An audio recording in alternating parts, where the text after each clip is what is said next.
At the beginning of the 12th century CE, although the Chola Empire was spread out like a mighty banyan tree, it was also facing some new challenges.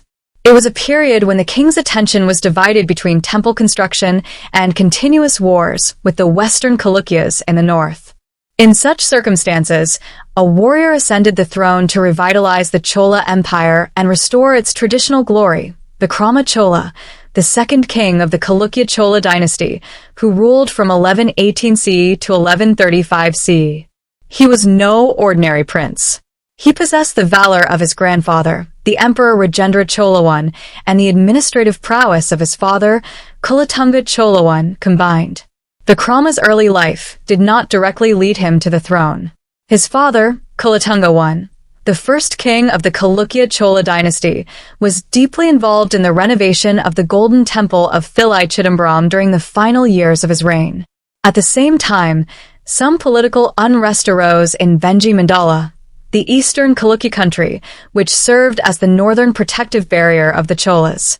To re-establish Chola supremacy and maintain peace there, Chidambaram sent his capable son, Vikrama, as the prince regent of Vengi Mandala. Prince Vikrama ruled Vengi Mandala effectively for many years.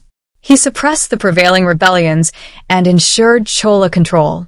He simultaneously developed his administrative skills and martial prowess. His fame began to spread there. After his father's demise, in 1118 CE, he returned to Thanjavur from Vengi Mandala and ascended the Chola throne. His ascension marked a new chapter in the Chola Empire. Vikrama Chola's personal life and family proved to be a strength for his rule. His chief queen was Mugayar Azajia Manavazini Amayar. They had a son named Chidambaram Chola II, who later ruled the Chola Empire effectively. Vikrama Chola's family life was largely peaceful and free from succession disputes. This allowed him to focus his attention on the administration and defense of the empire. With strong family support, the empire remained stable without internal conflicts. When Vikrama Chola ascended the throne, the Chola Empire faced several challenges in the north and west. He primarily focused on consolidating the Chola territories and reclaiming areas occupied by enemies. Re-establishing Chola hegemony in the north. After the Kalinga War during his father Chidambaram's reign, Chola influence over Kalinga had somewhat diminished. Vikrama Chola re-established Chola supremacy in Vengi Mandala and the surrounding regions in the north. Notably, he suppressed the rebellions of the Telugu Cholas and Velananda Cholas, bringing them under his control. His inscriptions mention his northern expeditions, stating he caused fear with his sword in the northern direction, chased away the demons, and hoisted the flag of victory. This primarily refers to his work in strengthening Chola authority in the Vengi region. Confrontation with Western Chalukyas. Hostilities had persisted between the Cholas and Western Chalukyas for several generations. During Vikrama Chola's reign, Western Chalukya kings Vikramaditya VI and his son Someshvara III continuously threatened the northwestern parts of the Chola territory. In particular, the Chalukyas attempted to reclaim areas like Gangapati and Nalambapati in southern Karnataka, which were under Chola control. Vikrama effectively confronted them with his powerful armies. He defeated the Chalukyas in several battles and protected the Chola borders. Inscriptions proclaim his victory, stating he subdued the Western Chalukyas with fury. He achieved great success in recovering lost territories and consolidating the boundaries of his empire. Maintaining control over Pandya and Chera kingdoms, the traditional Chola hegemony over the Pandyas and Cheras was continuously maintained. Vikrama Chola kept them under his control, ensuring no internal rebellions occurred.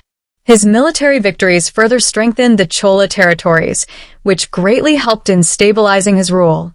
Vikrama Chola was not just a valiant warrior, but also a visionary and excellent administrator. He deeply cared for the welfare of his people. The significant public welfare projects undertaken during his reign made him a people's king. Tax concessions and economy. Vikrama Chola provided generous tax concessions to his subjects. Particularly, the peaceful environment in the Chola Empire after many years led to the growth of trade. As agriculture was the backbone of the Chola economy, he paid special attention to improving and maintaining irrigation facilities. He undertook tasks such as desilting rivers, cleaning tanks, and constructing new irrigation canals. His inscriptions contain references that agriculture flourished and people lived prosperously. Rice production increased significantly, eliminating food shortages. Public works projects. Roads were regularly maintained, helping people travel without hindrance and merchants transport their goods from one place to another. During his reign, internal trade flourished, which helped fill the imperial treasury. Vikrama Chola was a devout Shiva devotee. His importance given to architecture and sculpture is still discussed in history. He built or renovated several temples, the most important of which is Chidambaram Nataraja Temple. This temple served as the spiritual center of the Cholas and the pinnacle of their artistic glory.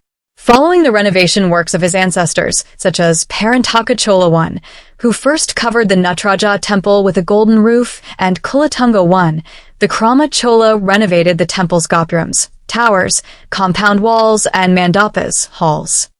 This temple work reveals Vikrama Chola's deep devotion, artistic interest, and the importance he placed on the spiritual needs of his people. This remains a significant historical event of his reign, and its glories are still spoken of today. Vikrama Chola received several titles for his extraordinary achievements and admirable qualities.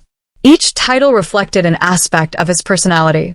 Tigasamudram, Ocean of Sacrifice, he earned this name because he spent his wealth for the welfare of his people, especially for the renovation of the Chidambaram Nataraja Temple. His great generosity was praised as being as vast as an ocean in sacrifice. Akalankan, the Stainless, this title was given to him in praise of his honest and just rule. It signifies that he was a pure-hearted person without any blemish. Tigavinadan, one who delights in sacrifices, this indicates that he found joy in his charitable deeds. Vikrama Chola Devar, this is a common, respectful title associated with his name. Malavan, another name for Vishnu. Although he was a fervent Shiva devotee, this name was bestowed upon him as a compliment to his greatness. This shows that many Chola kings, though Shaivites, revered other deities as well. Konarn Makondan, this title was held by many Chola kings. It was a common epithet used when issuing edicts related to land or public welfare. It implies that all his commands were just and aimed at the welfare of the people. Vikrama Chola's reign ushered in a new ray of light for the Chola Empire.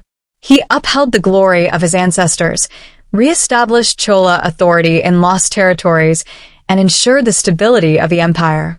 His public welfare schemes, peaceful environment, and the renovation of the Chidambaram Temple made his reign a golden age. His period remains a significant era in history, one that re-established the glory of the Cholas. He left behind a strong and prosperous empire for his son, Chulthanga II, the third successor of the Chalukya Chola dynasty, and the fame of the Chola Empire once again began to ascend to its peak.